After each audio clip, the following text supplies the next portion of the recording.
This is the Fantasy Football Unlimited podcast with your host, Kevin Murray.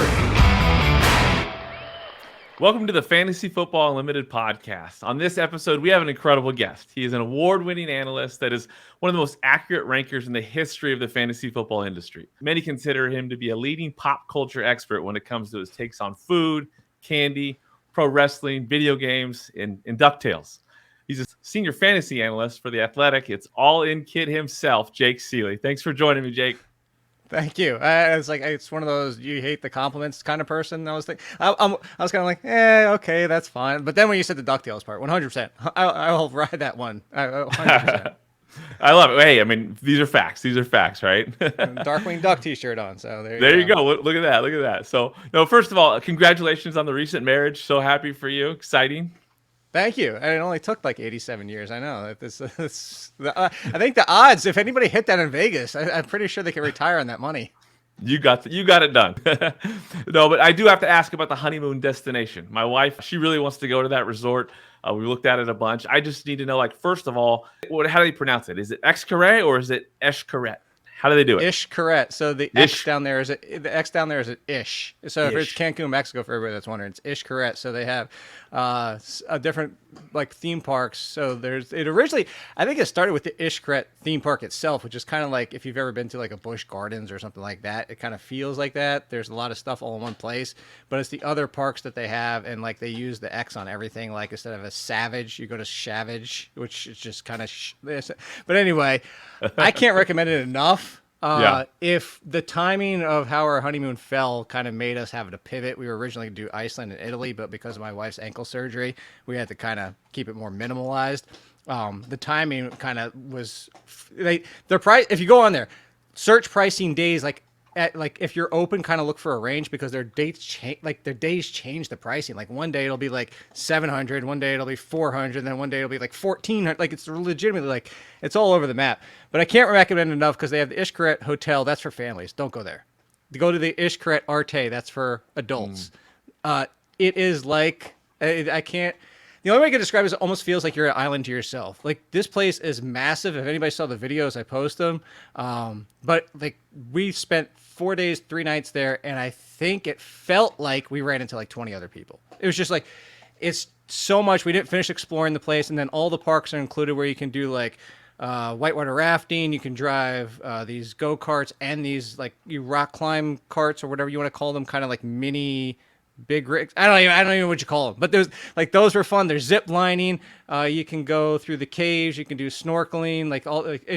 It's the best experience I've ever had, and I would go back in a heartbeat. Highly recommend. I should get a kickback on this, by the way, Ishkret. Oh, for sure. We'll definitely tag them. So no, I seriously, it's incredible. Like it looks like the coolest adventure ever. Totally different than just like a traditional resort, but all inclusive too. All the food and like that's and we don't even drink, which that's the other reason I was like, can we get, because neither of us drank. I was like, can we get like kickback because they brought like bottles to the room because it was our honeymoon, and I'm like, can we like get something like like a trade off here? But if you do drink, it's all inclusive, so that's part of it too. Yeah, no, it looks like a really cool place. So no, it's awesome. Glad you went there. When we go, we'll definitely make sure I hit you up for some tips. Definitely. So I haven't had the opportunity to spend a little bit of time with you at some past FSGA conferences. I really enjoyed that. Are you still cursed with travel? Because I know back then it was like flight delay, dead body, flight delay. Have we gotten over this? Not 100%, but we've come close. I figured out one of the common denominators. Might be an airline. I won't say the name, but it rhymes with American Airlines. So just kind of give you an idea. Once I started avoiding that, very few. I still hit a couple. We actually are going out to see her family in October. The flight's already been changed twice. It's already been pushed up and back, and like we got extra layover, and I haven't even left yet. This is in October, and it's already changing. So it's not as bad as it used to be, but it is better. Yes, there is if anybody has followed me as you have throughout the years, the biggest one I can always say is it took me 5.5 hours just to get off the tarmac in Newark one time and just to come home. I just wanted to come home. It's an hour flight. I just wanted to get home. This is how bad things can be for me. Incredible. And then you ran into a dead body at the combine. Is that right? I ran into a dead guy. Matthew Berry and Mike Clay were with me. Yeah, we walked right past the dead body on the side of the street. I think it was Mike or Matt that was like, hey, I think somebody's just kind of drunk, passed out. We walked by. I'm like, that's not drunk and passed out. And we went to the Steak and Shake, and we're sitting inside, and right outside the window, it was like I was uncomfortable. I faced away from the window on purpose, but like it was like legitimately right out there. It was like dead body while we eat lunch. Didn't seem right. Yeah, that's not appetizing. Too bad. Yeah, not a good situation for sure. But hey, let's rewind back to your youth, growing up in North Jersey and then to Virginia Beach. Were you a big sports fan as a kid? I was, which is the weird part about it is my dad is not. My dad says he's a Red Sox fan and says he's a Patriots fan. Like he probably knew Tom Brady and that was it for the Patriots, and probably still thinks he plays for the Patriots. My dad's like, which is the weirdest thing because I love sports. I played baseball since I like T-ball all the way up. Played baseball all the way up until college. When I was at ODU, my roommate and I they said, "Hey, you guys should come out. You can probably make the team, blah, blah, blah." And it's like, I'll be like the 30th guy on the bench. Like, I'll be, if we're winning 15-0 in the 8th inning, I might get in. I'm like, I'm not going to spend 30 hours a week practicing to be the last man. Like, I know I'm not going to play. Like, there's a little bit of overlap with Justin Verlander in ODU. Never talked to him, but to give you an idea where that was.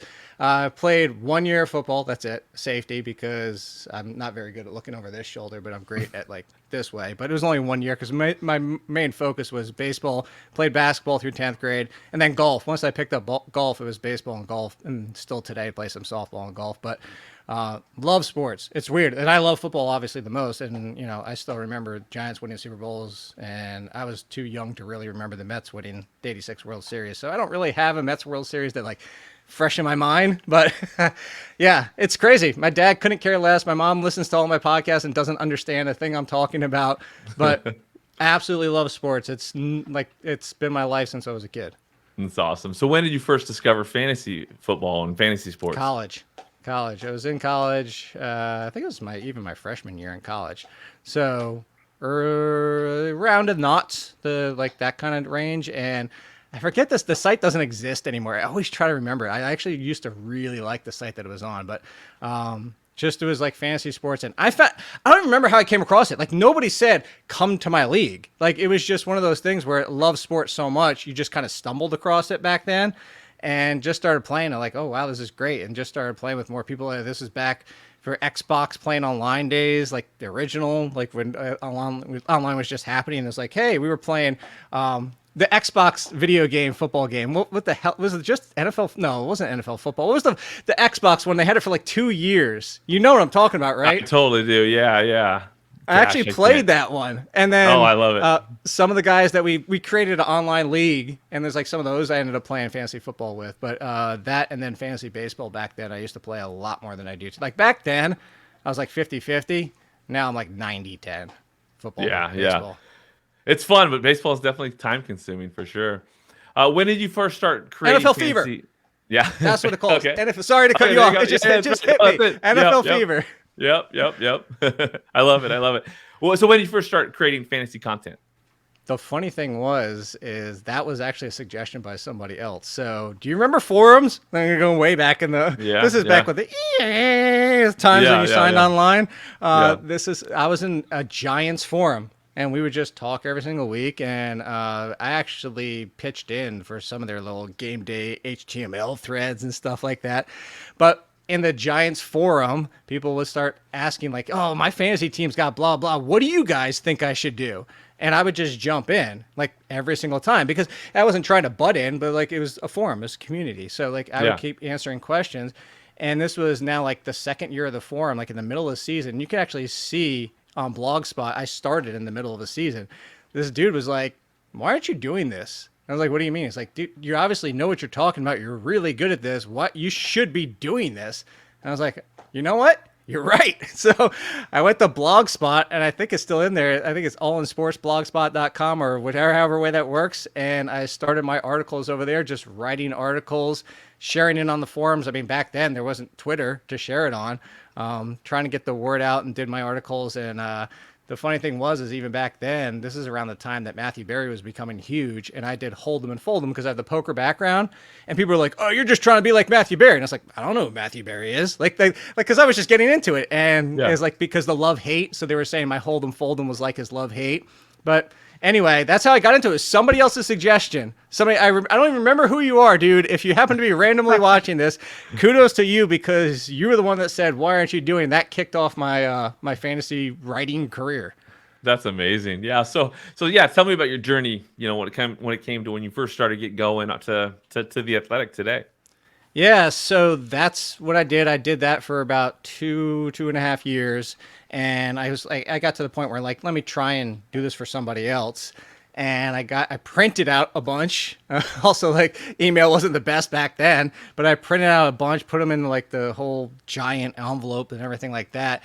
And I looked up all the addresses of talent. I made the mistake of looking up the talent. Like you don't know, especially 15 plus years ago, you don't know that you're not supposed to talk to that talent. Like if you're trying to get on with the Athletic, you don't talk to me. Like I might be able to direct you who to talk to, but I sent it out to anybody and everybody. Sent it out to people like Tony Kornheiser and Mike Wilbon and Max Kellerman, like just all the names I could think of.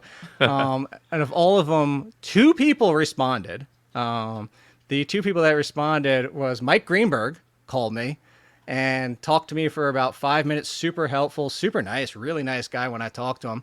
And the other one was Tony Kornheiser. Took me off guard, called me in the middle of work. So as soon as he's like, "Hey, he goes, is this Jake Ciely?" I was like, "Yeah." He's like, "This is Tony Kornheiser. I called about your package." And like, I mean, immediately, like, I'm in the middle of work and I'm just kind of like, "Oh my God, Tony Kornheiser is actually on the phone calling me." And I was like, I'm stammering. And then he's like, "So what did you want?" I'm like, I mean, I'm already like now I'm like sweating, and I was like, I just wanted to try. Like, told him I was like, I'm starting to get in Blogspot. I've been trying to do this. Like, my dream was originally to be a baseball GM because I love that side of the things, which is where the fantasy background comes from. I always spent the majority of my time doing the off-season stuff in the video games. So that's what I sim the season and let me do the off-season stuff where I get to trade and sign players. So I was like, I just want to do like whatever. He's like, "So you want to be on TV or you want to be right?" I was like, "I want to do all of it. I want to write, be on radio, do video." He's like, "Just do it." I'm like, "Thanks, Nike." Like what? Like I didn't say that. Like, but what, just do it. He's like, "If you want to write, start writing. If you want to be on video, start being on video. If you want a radio show, start doing radio." I was like, it's not that simple in my head, but like I'm not gonna come back at Tony Kornheiser calling me on the phone. And I asked him for a little bit more, and he was like kind of like brief and everything like that. But and people after that was like, he probably wanted you to push back. And I'm like, I was so taken off guard that I just wasn't ready for it. Yeah. So I kept churning this out. And then the interesting thing is Tristan Cockcroft used to do chats on ESPN. And I was in his chat because of my lunch schedule, every single one of his chats. And he actually kind of developed a rapport with him. Like he recognized my name, especially back then, really loving 24 and all that type of stuff. Yeah. And so I kind of developed that relationship, and I messaged him, and he actually emailed me. And so at the point then is like I got in contact with Casey Joyner, who is now at the Athletic, and Tristan Cockcroft, and those were the 2 guys that pointed me to Scott Engel, who brought me on for my first ever. And I started doing basketball. I was covering NBA, fantasy NBA, and college football, which I had a background in that, obviously, because that was the only thing that got my foot in the door. I wasn't doing baseball. I wasn't doing football to start. I was doing those 2 things. And then because of my work and effort, Scott let me start doing football, and that kind of grew and continued down that path. And then just my ability, quote unquote, or whatever you want to call it, got me to the point with Nando DeFino, developed a relationship with him. And then the Athletic came knocking, and I was like, yeah, it's the Athletic. I could jump on and and actually Matthew Berry is one of the people that highly recommended the Athletic too. He's like, you'll be the guy. He's like, don't come to ESPN, don't try to. Probably wouldn't have gotten there anyway. They hired Mike Clay, which is obviously one of the greats. He's like, don't try to go at an NFL Network. Don't try you will, if you go to the Athletic, you'll be the guy. You won't be 4th on the totem pole. And so that's how it all came about. The big kudos to Scott Engel, Casey Joyner, Tristan Cockcroft, and Nando DeFino, which I know kind of answers one of your questions. I kind of tied that in there for you. Sure. So yeah, how has that experience been with the Athletic?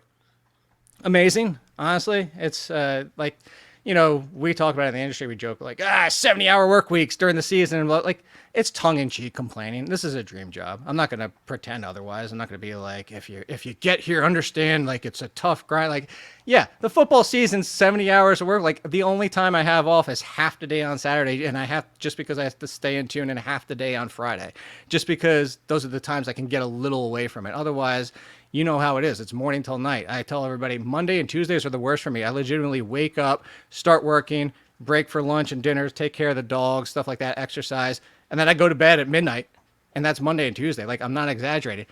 I would never trade that for the world, because obviously during the off season it's different. It balances back out. But working for the Athletic and Fernando, arguably the best boss in the world, it's just amazing, because I get to sit here in Virginia and do what I love. I get to stay close to my family. Get this wonderful backdrop behind me, and then the dogs and everything like that. And then, like Barry said, I'm the guy at the Athletic. I'm the senior writer. I'm the head fantasy guy at the Athletic, and that's pretty cool to be able to say, like, I'm the guy at the Athletic for fantasy football. Yeah, that's pretty awesome for sure. Now I'm excited to hear about your new show with FTN Network on Sirius XM. Yeah, Sports Radio with Chris Meany, Lauren Carpenter. Tell me about that new venture. Yeah, that grew from originally, if anybody has known, I had All In Sports, which I kind of called it sports to kind of like, sometimes I'll throw in some baseball. Sometimes I'll just throw in like, LeBron James is considering whatever. Should we talk about him today? And had like some other random non-sports people on there. But with FTN, they came asking like, hey, you don't do a ton on the video and podcast side, especially video with the Athletic. Like, can we get you? Because I know a lot of the guys over there. I've known Chris Meany forever. And they're like, hey, you come. So I have All In Football, which is the YouTube live broadcast, which is also on the podcast networks. And then Kevin pitched it to Sirius XM, and they're like, yeah, we love it, but you got to come on Saturday mornings. I'm like, oh man, remember that one window? I was like, that's my one window, like half a Saturday, and now you're taking it. But I get to do a 2-hour show with Chris Meany and Lauren, which I love doing. It's just All In Football now on Sirius XM for 2 full hours. It's the FTN Fantasy Show, because there'll sometimes be other people. But yeah, it's I'm now, like, if people are like always ask me, they're like, well, what do you want to do with this career in 5-10 years? I'm like, I'm there. Like, if maybe, like I have a full-time TV show, like I don't see that happening. Like, I don't know how it gets better than this. Like, I have radio shows, I have video, I do my articles, I finally got married. I'm here. 2023. It's the year of Costanza. It's the year of George. It's the year of Jake. It finally hit. The year of Jake is 2023.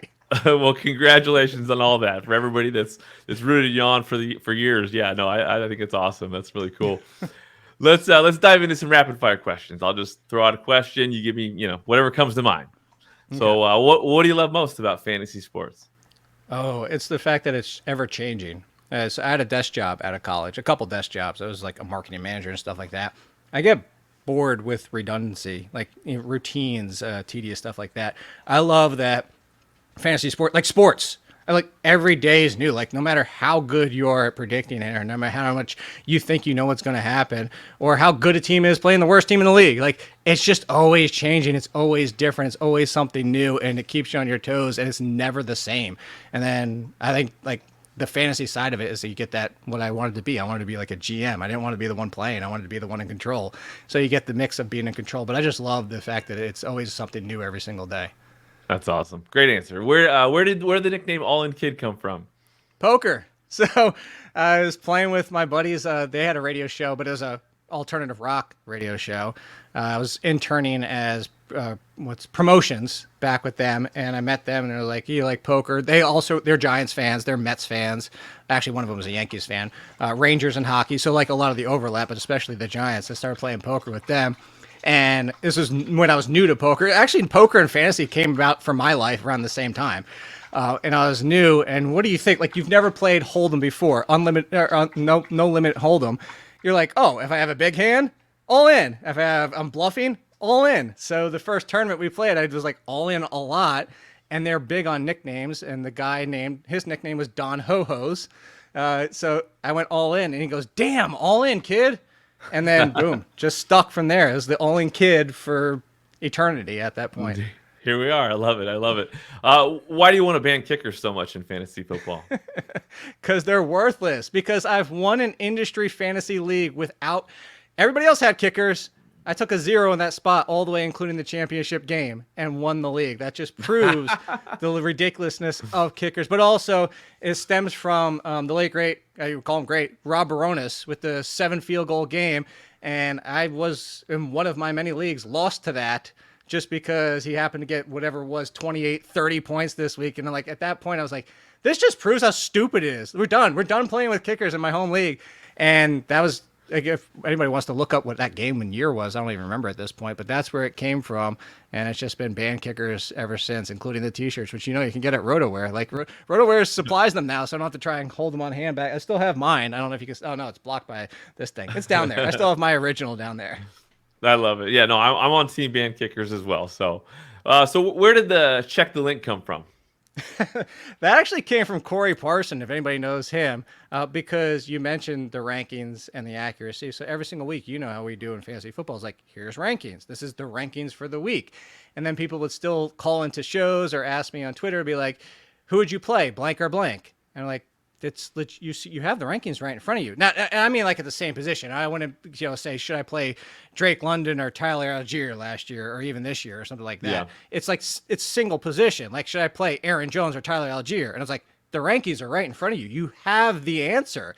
And they're like, well, but would you really? I'm like, yes. The ranking, like, I'm not trying to trick you with my rankings.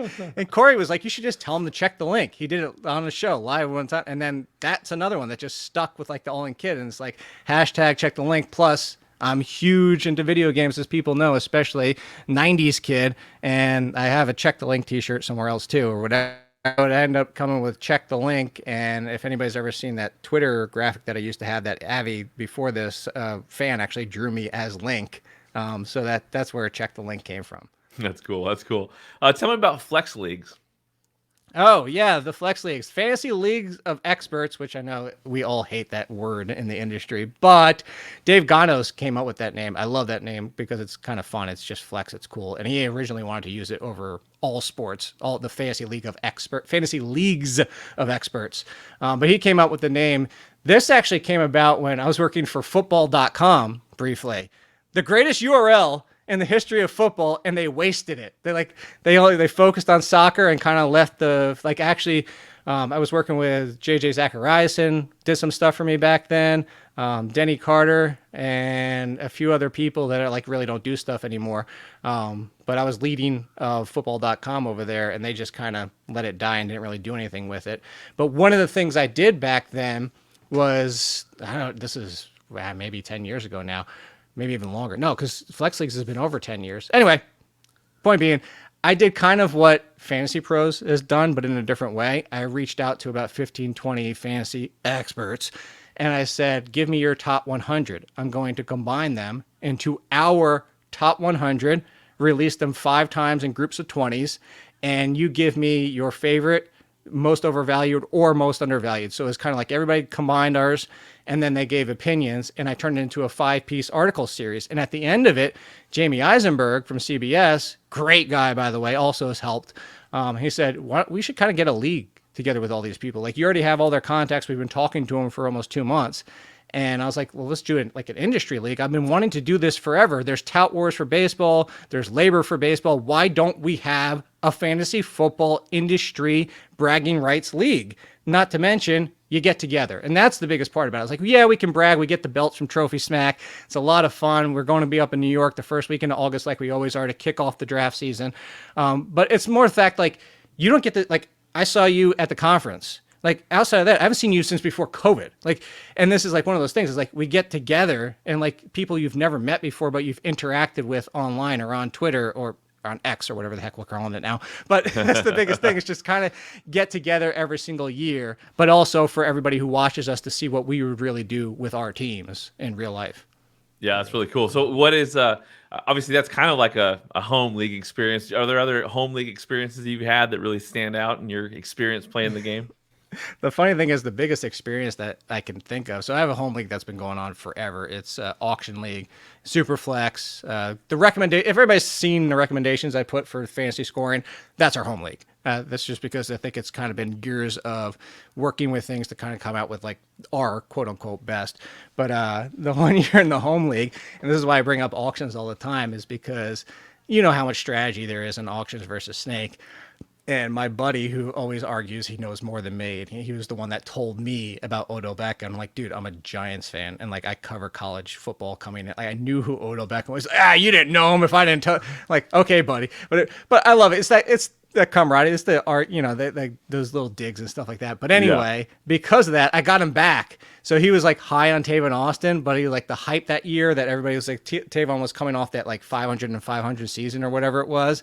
He was like, you know how much I loved him last year, but I'm gonna throw him out early and see what happens. So he goes, Tavon Austin, $15, and I just went like that, like laughing, and then nobody bid because they don't like. People bring my rankings to my home league draft, like, and that's the battle I have to deal with. But nobody bid, and he got dropped with Tavon Austin for $15, and ended up being somebody he dropped. And I still hold that over him today. It's like, yeah, you know so much, then how about I drop Tavon Austin on you by laughing? Oh, that's good. That's funny. So what makes a great live fantasy draft for you? Obviously, Flex is live. What in your experience makes a real special, unique live draft? Just to be able to like. Doing that in person to have that fun, like that, the laugh, and then everybody saying that is like you just get to hang out, like have some food for a couple hours. There's drinks in New York, so people enjoy that. But it's that and kind of like just being able to sit next to the people, and even the cross talk is really what's fun. It's the cross talk the entire time because you get that like, man, I really can't believe you did that. Or, oh, you're going to get a quarterback? I'm going to like, you know, it's just, you get like that, all that season smack you get on the chat. It's kind of like you get it all in one place during a really fun day of just hanging out with people. That's why, like, if you can do a live draft, just do at least one a year. Yeah, no, it makes sense for sure. It's my favorite thing for sure when it comes to the fantasy experience. Name a person in the industry that you'd love to watch a live football game with, just to hear their insight and perspective on the game. This one's easy. It's Emery Hunt. He used to do stuff for us at The Athletic. He's now with CBS. He's Football Game Plan, if anybody doesn't know him. I pride myself in knowing football and watching football and evaluating college players coming in as I do my piece every single year.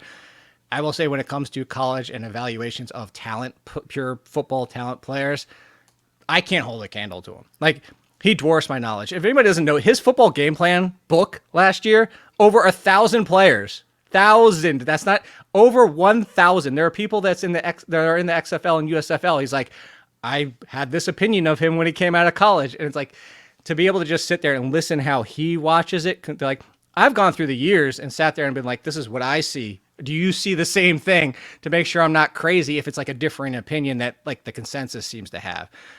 So I love his mind. If anybody wants to like the full football talent, some of his fantasy takes get a little bit wider because, you know, he's coming from the pure talent and like he wants the talent to win out. And we know in fantasy that doesn't always work out.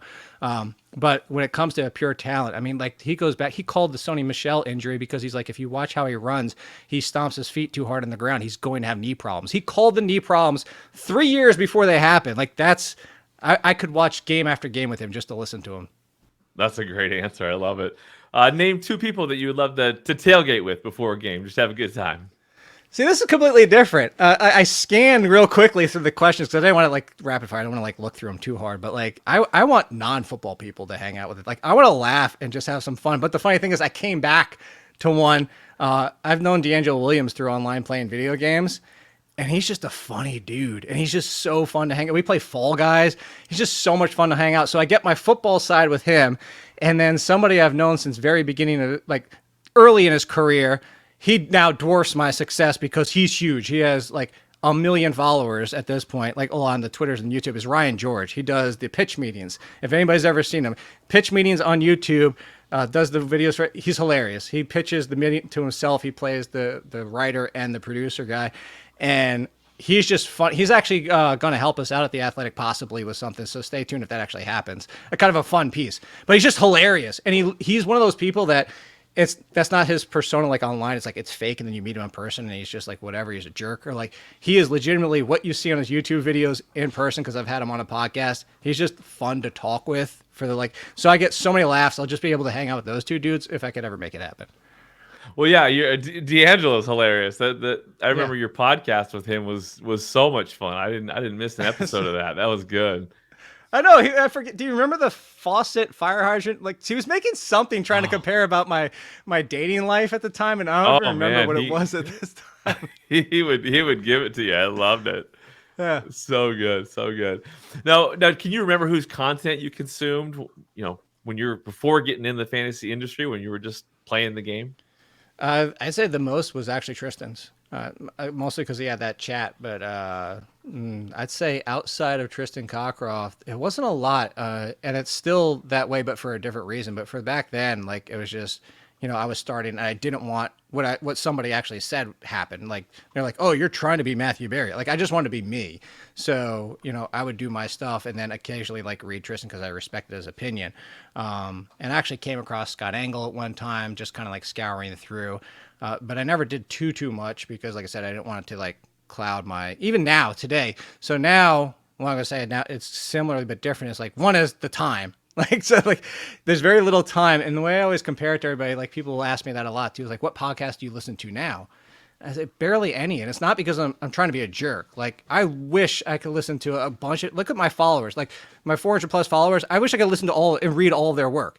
It's just one, I don't have the time. Then two, I compare it to like being a butcher. If you're a butcher and you came home and ate steak every single night, it's still steak, but because you deal with it all day long and then you had it every single night, you'd be like, I need something else. Like, just give me something. Like, I'll take a salad. Like, just give me something. And that's the thing is when I unwind with video games and movies and TV shows and stuff like that because my mind is so much on, I've already read my own stuff so much. I've already done so many podcasts that, like, I just don't want to consume more. So, like I said, I would say my biggest was actually Tristan.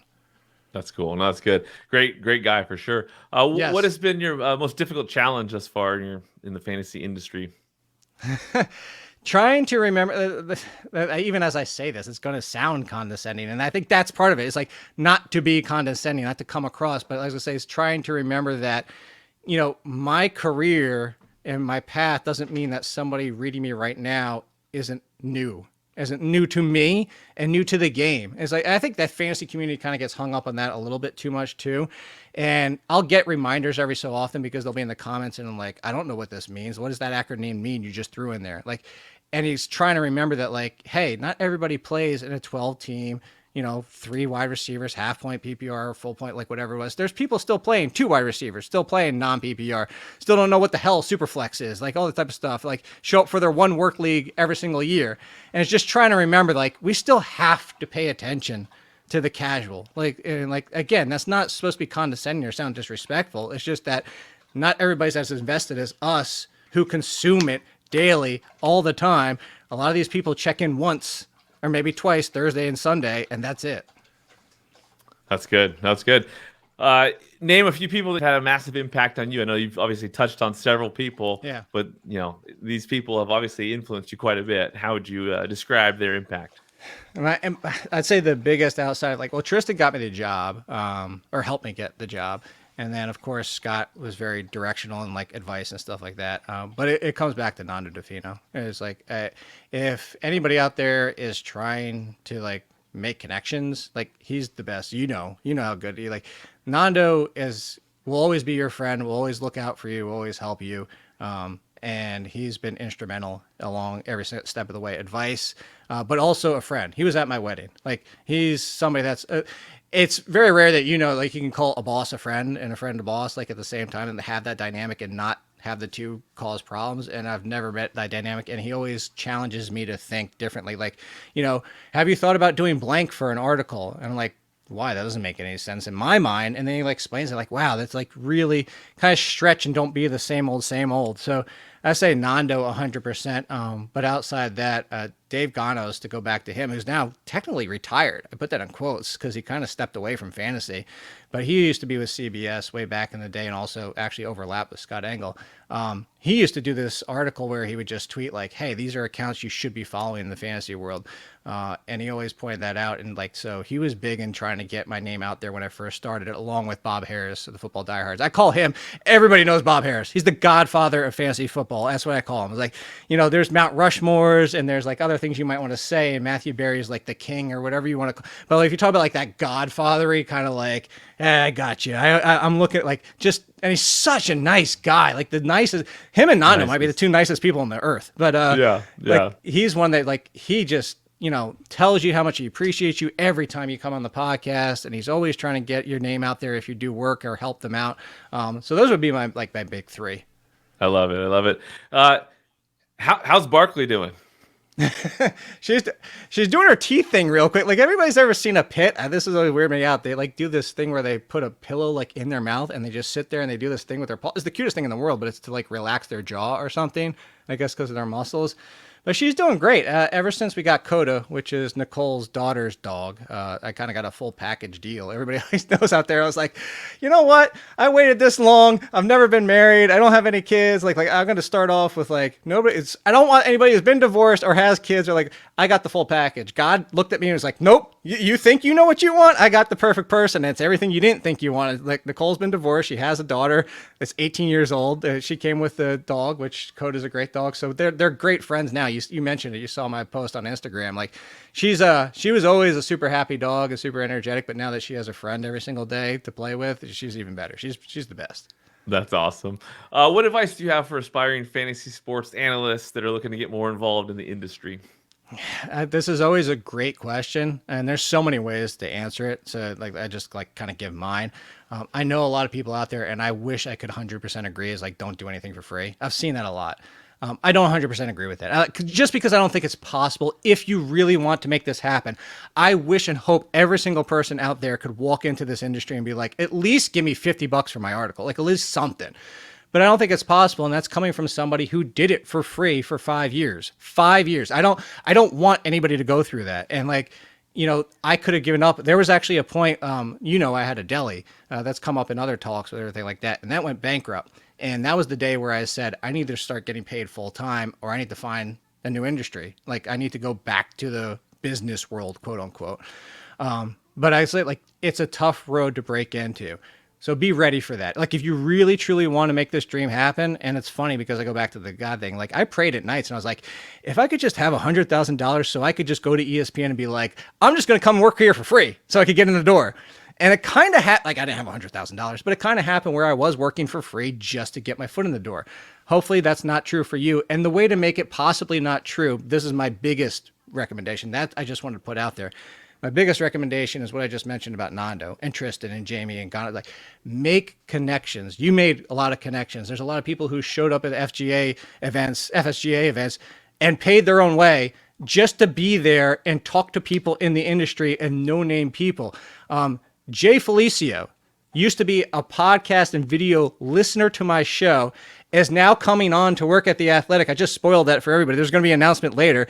He's part-time at The Athletic because he's like made that connection with me and Nando throughout the years of he was a watcher. He was like, wasn't doing this. And he just got in because the connections. Nobody knows about you or can promote you if you don't make those connections. So don't think so highly of yourself that you're like, I should be getting more followers, or I should be getting this job, or these people should know about me, or I'm not going to follow him until he follows me. Like make those connections because they're invaluable. At some point, you make enough, and when something pops up, like Nando will be like, hey, do you know if blank is still available? Like, I know he was looking for just the connections. I can't recommend enough. That's outstanding advice. And yeah, Jay is a wonderful guy, so I love to hear that kind of thing for sure. Now, as for real actual football, can you name one quarterback, two running backs, two receivers, and one tight end that you're going to leave most of your drafts with? Just value players, sleepers, that kind of stuff. So at quarterback, this is going to be the super deep one. This is not for the casual. Now I just put that moniker out there, so it sounds so condescending. It's like the casual. They just named that entire group. You're the casual. But so this isn't going to be for your typical 10-team one quarterback league. This like the quarterback one is I'm going pretty deep here, and I'm going to somebody who plays not too far away from me, Sam Howell.